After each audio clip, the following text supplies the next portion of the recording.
Salut à tous, j'espère que vous allez bien. On se retrouve pour une nouvelle vidéo. J'avais envie de vous faire un genre de vidéo un peu différent avec des tops, en fait des top 5 ou des top 10. Et là j'ai eu envie de vous faire mon top 5 romans coup de cœur de l'année 2015. J'avais pas envie que la vidéo soit trop longue et j'avais pas envie de vous faire un top 10 parce que pour moi les coups de cœur, il y en a pas des tas. Alors oui, cette année j'en ai noté beaucoup, des livres 5 sur 5, mais il y en a que 5 qui m'ont vraiment beaucoup marqué cette année 2015 et donc je vais vous les présenter tout de suite. En 5e position, j'ai mis La forêt des damnés, le tome 1, écrit par Carrie Ryan, publié aux éditions Gallimard Jeunesse. C'est un roman horreur puisqu'on parle ici de zombies et c'est un livre qui m'a énormément, mais quand je vous dis énormément marqué, c'est parce que tout simplement il m'a provoqué plusieurs émotions. J'ai eu de la peur, j'ai eu du stress, j'ai eu de l'angoisse, j'ai eu de la compassion, j'ai eu de l'empathie. Bref, comme vous l'aurez compris, j'ai eu énormément d'émotions pour cette histoire. On retrouve en fait Marie qui est une jeune fille. Elle vit dans un village cloîtré au centre d'une forêt et autour de ce village qui est protégé par une barrière, il y a des zombies. Mais Marie est une jeune fille qui rêve de voir l'océan et elle aimerait justement voir ce qu'il y a derrière cette barrière. Il va y avoir un problème en fait, c'est-à-dire que le village va être un soir envahi par les zombies et Marie va décider de fuir avec un groupe d'amis pour essayer de rejoindre l'océan. Bien sûr, sur le chemin, il va y avoir beaucoup d'embûches puisqu'ils vont faire face à plusieurs zombies, il va y avoir des meurtres, bref, ça va être un carnage et ce livre est un livre vraiment angoissant du début à la fin. Si on aime les zombies, il est très bien mené. J'ai aussi eu un coup de cœur pour le second tome, mais je voulais vous montrer le premier parce que c'est celui qui m'a premier marqué évidemment. Mais voilà, si vous aimez les livres de zombies, si vous aimez les livres d'horreur, vraiment je vous recommande cette histoire, elle est géniale et je relirai de toute façon le livre avec grand plaisir. En 4e position de ce top 5, il s'agit de The Book of Ivy de Amy Engel, publié aux éditions Lumen. Je vous mets la photo ici car je l'avais lu en e-book.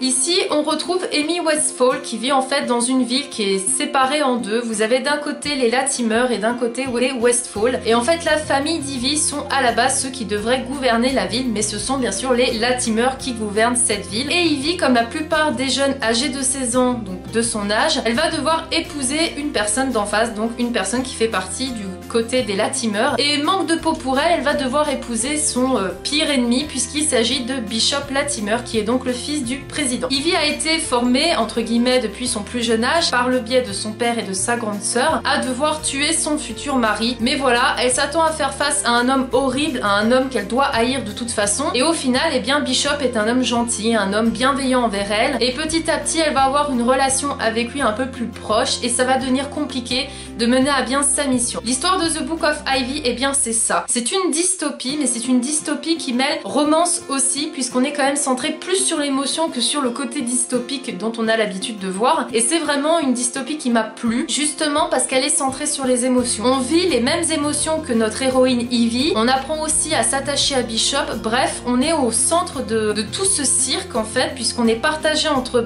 le devoir qu'Ivy elle a, c'est-à-dire de tuer son mari, mais aussi ses émotions qui sont qu'elle l'aime bien finalement. Donc si vous aimez la dystopie, mais si vous aimez aussi beaucoup la romance, je vous recommande The Book of Ivy de Amy Engel parce que vraiment ça a été un de mes coups de cœur et c'est pour ça que je l'ai mis en 4e position. En 3e position, il s'agit de 10 Teeny Briefs, le tome 1, Respire de K.A. Tucker, publié aux éditions Hugo Roman. Je vous mets aussi la photo ici car je l'ai lu en e-book. Ça a été vraiment un gros coup de cœur ce livre puisqu'on retrouve Cassie qui vit avec sa sœur Livy. Toutes les deux en fait sont orphelines puisqu'elles ont perdu leurs parents et Cassie était dans l'accident de voiture qui a tué ses parents, son petit ami mais aussi sa meilleure amie et elle décide avec sa sœur eh bien de partir, de construire une nouvelle vie ailleurs et c'est là où Cassie va faire la rencontre de Storm qui est sa voisine et qui va devenir une de ses meilleures amies, mais aussi de Trent qui est un jeune homme très mystérieux mais très séduisant dont elle va vite tomber amoureuse. Et cette histoire c'est vraiment la reconstruction de soi, c'est le pardon, c'est accepter les faits, vivre dans le présent et non ressasser le passé. C'est une histoire qui m'a beaucoup émue parce que là-dedans c'est quand même beaucoup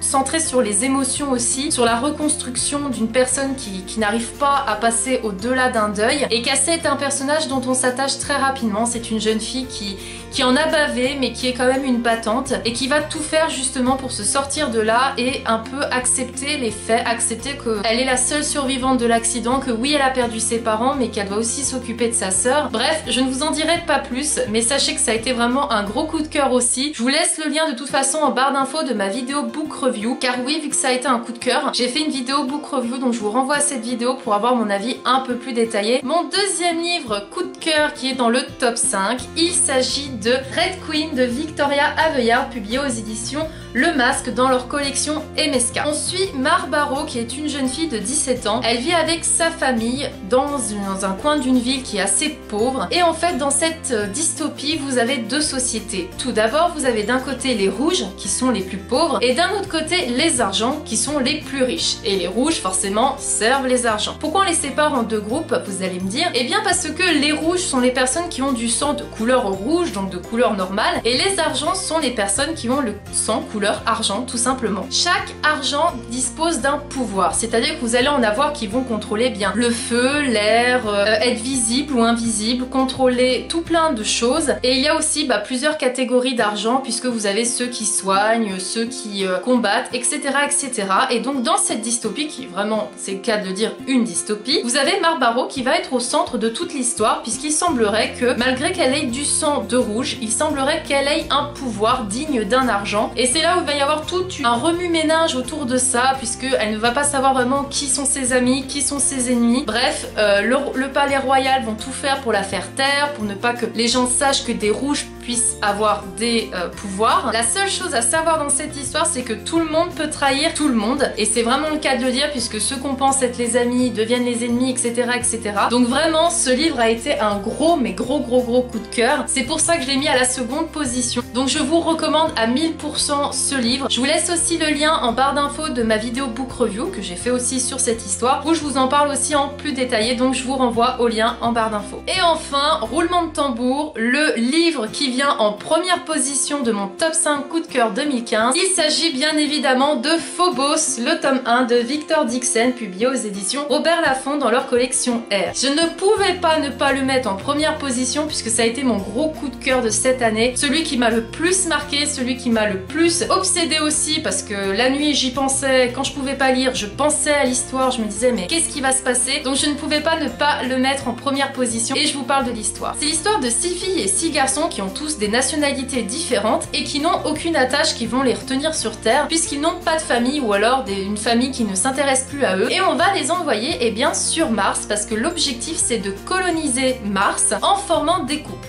Donc tout au long de l'histoire, on suit 6 jeunes filles et 6 jeunes garçons qui, pendant leur voyage pour arriver sur Mars, vont faire des speed dating, donc des rencarts, des rendez-vous, pour se connaître et former petit à petit des couples. Et il faut que les couples soient formés avant d'atterrir sur Mars, puisqu'ils vont vivre en fait dans des sortes de petits vaisseaux, donc des petites maisons, pour pouvoir avoir des enfants et ainsi coloniser la planète Mars. Évidemment, de ce point de vue-là, on se dit, ok, ils voudront certainement retourner sur Terre, mais non, parce que pour aller sur Mars, eh bien c'est un aller simple sans retour. Ils ont signé pour partir sur Mars et ils ne reviendront jamais. Tout est prévu, bien sûr, tout a été fait pour qu'ils vivent dans les meilleures conditions. Ils ont des petits nids d'amour qui sont préparés pour eux. Bref, en plus de ça, leurs rendez-vous sont filmés, puisque c'est tout retranscrit sur la planète Terre pour justement faire une sorte de télé-réalité. Et donc les gens sont charmés, ils ont leurs petits chouchous, ils se disent que telle et telle personne vont être ensemble. Et nous, on va suivre une des héroïnes qui s'appelle Léonore. Léonore, elle est belle, elle est grande,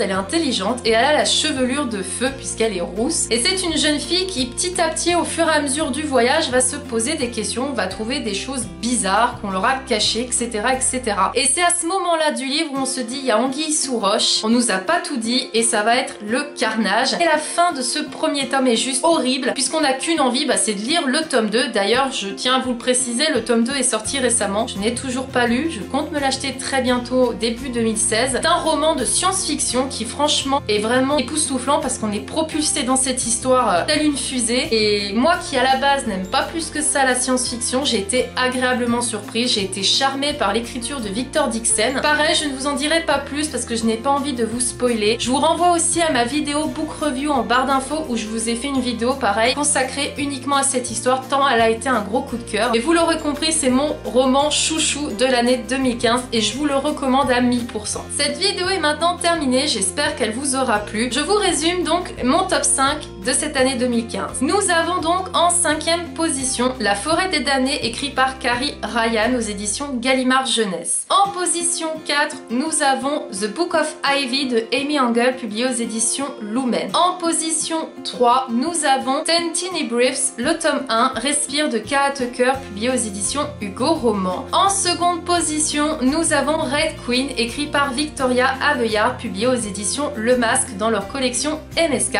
Et enfin, le premier livre coup de cœur de l'année 2015 qui vient donc en première position. Il s'agit de Phobos, écrit par Victor Dixon, publié aux éditions Robert Laffont dans leur collection R. Voilà, j'espère que cette vidéo vous aura plu. N'hésitez pas à me dire vous aussi quels sont vos livres top 5 2015, donc vos coups de cœur de l'année 2015. J'espère que vous passez tous de très bonnes fêtes, de très bonnes vacances et je vous dis à bientôt pour de prochaines vidéos.